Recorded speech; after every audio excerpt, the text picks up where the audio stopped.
presented by T3.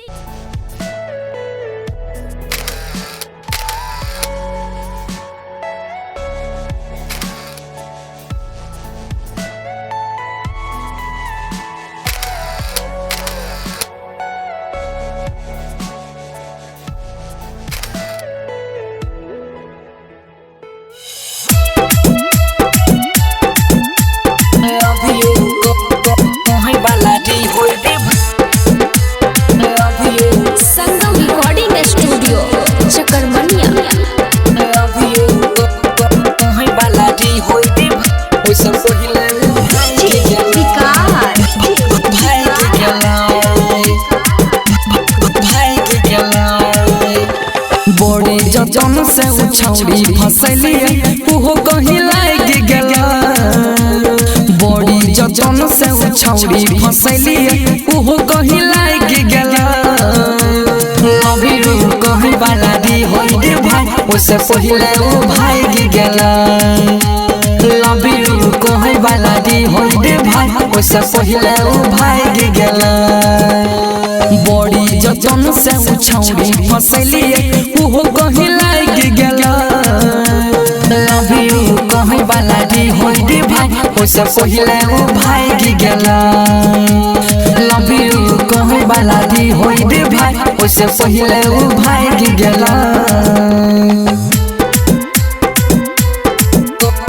कहीं वाला दी होई रे अभी कहीं वाला दी होई रे भाई DJ विकास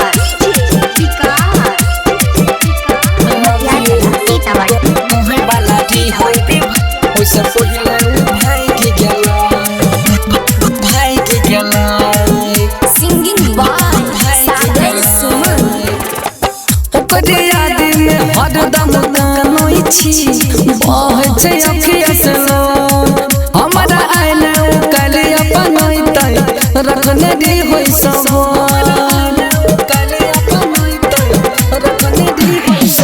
ओकरे याद में हरदम कानोई छी बह छै अखिया से लो। हमरा आइले कल अपन तै रखने छी सब। हंसत खेलत दिला महके हम चिमटा से जाग गेला। हंसत खेलत दिला महके हम चिमटा से जाग गेला। लव यू कहीं वाला दी होई रे भाई उससे पहले वो भाग गेला।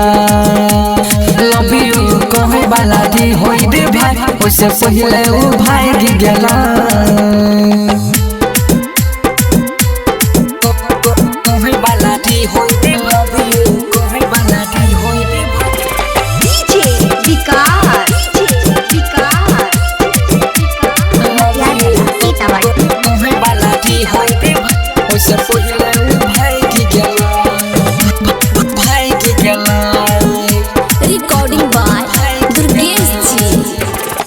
लगन किस्मत में लिखल छै मोहब्बत रे भाई। बीता गेलै आधा जवानी कोनो छौड़िया हाथ में।